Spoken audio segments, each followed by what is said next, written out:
Hello आणि नमस्ते. मी doctor Megha वटजी Chavan.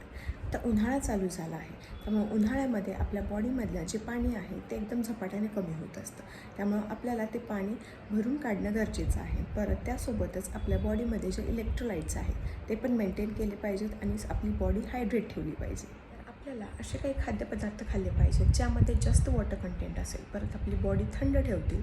परत त्याचबरोबर आपल्याला व्हायटमिन्स अँड मिनरल्स हे बरोबर प्रमाणात मिळतील. तर असे कोणते खाद्यपदार्थ आहेत जे की आपल्याला जास्त प्रमाणात उन्हाळ्यामध्ये खाल्ले पाहिजे ते आपण एक एक करून बघूयात. पहिला म्हणजे दही. दही हा एक पॉवरफुल प्रोबायोटिक आहे जो की आपल्या डायजेशनमध्ये दुसरा खाद्यपदार्थ म्हणजे नारळ पाणी. नारळ पाणी ही आपली एनर्जी बूस्ट करतं. त्याचबरोबर त्यामध्ये भरपूर प्रमाणात आपल्याला व्हायटमिन्स अँड मिनरल्स मिळतात जे की आपल्या बॉडीमधले इलेक्ट्रोलाइट लेवल्सला मेंटेन करतात. नंतर आपण भरपूर प्रमाणात स्वीटकॉर्न खाऊ शकतो, म्हणजेच मका. मक्यामध्ये आपल्याला भरपूर प्रमाणात फायबर मिळतं. परत त्याचबरोबर व्हायटमिन ए, व्हायटमिन ई आणि व्हायटमिन बी पण मिळतं जे की आपल्या स्किनला, केसांना आणि आईजला हेल्दी ठेवतं.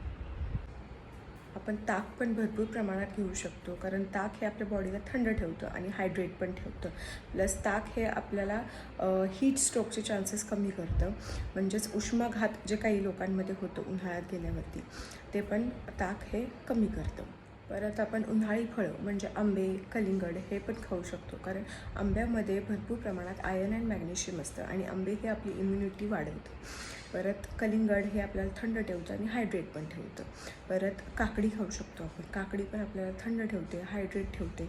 परत त्यामध्ये भरपूर प्रमाणात तुम्हाला सतत बाहेर जावं लागत असेल तर तुम्ही एका बॉटलमध्ये लिंबू पाणी करून घेऊन जाऊ शकता, जेणेकरून तुम्हाला थोड्या थोड्या वेळानं ते पिता येईल आणि तुम्ही असेच ॲक्टिव्ह आणि फ्रेश राहाल. तर नक्कीच हा व्हिडिओ तुम्हाला फायदेशीर ठरेल आणि तुम्हाला आणि तुमच्या परिवाराला ॲक्टिव्ह आणि फ्रेश ठेवेल. थँक्यू.